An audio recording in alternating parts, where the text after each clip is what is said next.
Somewhere beyond the recesses of time and space, two podcasters are set adrift in a machine, picking up transmissions of movies that are forgotten but not gone.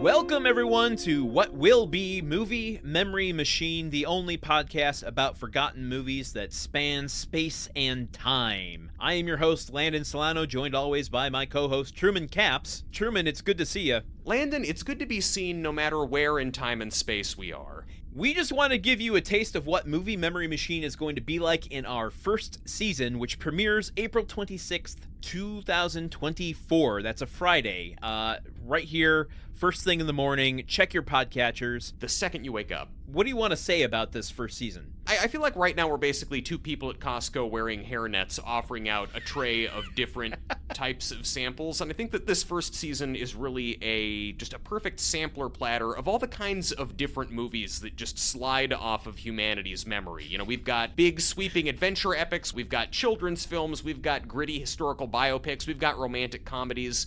Whatever kind of movies you're into, we have talked about the kind of movies in that genre that you don't remember, and neither does anybody else. Join us for this first season. If you haven't subscribed already, please subscribe. Send this to friends. Here's a little taste of what you can expect on Movie Memory Machine. I want you to guess how many movie theaters this movie was released in. I feel like the magic number for us is usually like 3,000. Is it more than 3,000? I mean, it is. Yes, it is. It's. I think this might be the most. Every single theater in America was maybe showing this movie. It's not more than 4,000, is it? No, it's 3,311 theaters. My God, like, you couldn't not watch this movie. If you went to a theater, you could have bought a ticket to see Children of Men, and they put you in Barnyard anyway. This movie was in theaters. Now, this is what I don't have, the data. You know I love my data. Oh, the data I don't have You're is data's boy. How many theaters it drops off over this course of time, but it was in release for 150 days. That's almost half the year. They really wanted this movie to happen. Like, the powers that be wanted America to fall in love with these rowdy cows. I said it before, and I'll say it again. The nation had Kevin James fever for like a split second, and it was a bad fever. It was a bad fever. I'm glad we found a vaccination for it. The fever broke after about 150 days.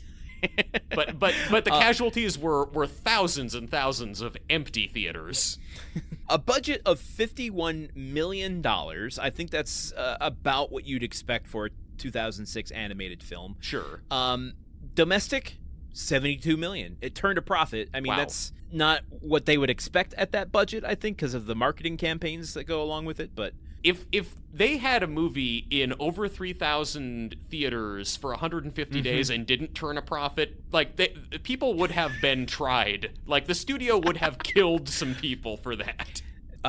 So you got to imagine that they were hoping for a franchise out of this. You can see them probably doing more with a marketing budget, assuming, like, if we just get people in the theater and we turn a healthy, profit margin on this, then we can just start printing money with the plush toys, with the lunch boxes, and then we'll get them with all of the subsequent big budget sequels, as well as the, like, not knockoff, but like the Barnyard 1.5 that's released between the big releases. Yeah. Well, they did make a Barnyard TV series that ran for a couple seasons on Nickelodeon. Did they really? Based off of this? Yes, based off of this, and we still forgot it. They were trying so hard to make us remember, and we didn't.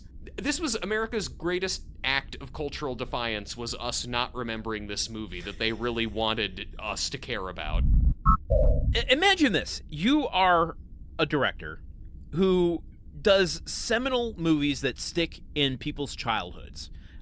From Critters, if you are in the horror crowd, Bill and Ted's Excellent Adventure, Don't Tell Mom the Babysitter's Dead, The Mighty Ducks. And then you go on to just a string of movies that were fine at the box office, but just completely forgotten. Holy Man, Rockstar, and Man of the House, along with this movie, Life or Something Like It. He's the Snapchat of directors. Every movie he makes disappears.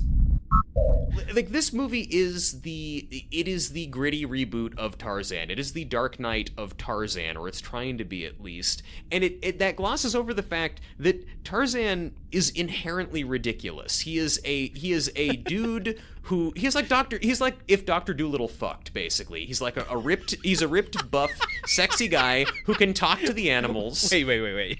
Are you saying Eddie Murphy doesn't fuck? Did you see the Robert Downey Jr. movie? Clearly that Dolittle fucks. I'm saying that Tarzan is like if Dr. Dolittle fucked more. Like if Dr. Dolittle, look, Robert Downey Jr. Dr. Dolittle, occasionally, sure, but it's not really his number one thing. This Tarzan is like if Dr. Dolittle went to the gym every day and was drinking protein powder before going to a nightclub with his bros. Clearly you haven't seen Rex Harrison in his top hat. I would be curious to chart how many movies we cover that include a Steppenwolf song as a montage. Whether it's Magic Carpet Ride or Born to Be Wild, I feel like we've already seen about 3 of them. Like, they wrote this scene because they wanted an excuse to use Magic Carpet Ride. It was not the other way around. How do you think Clive Cussler wrote this scene in his book? Do you think Clive Cussler in his book talks about his two main characters assembling a parasail out of an old airplane to sail through the sandy desert to Magic Carpet Ride? Like, as we assembled the pipes to the rope, I couldn't help but think of the lyrics to that classic Steppenwolf song.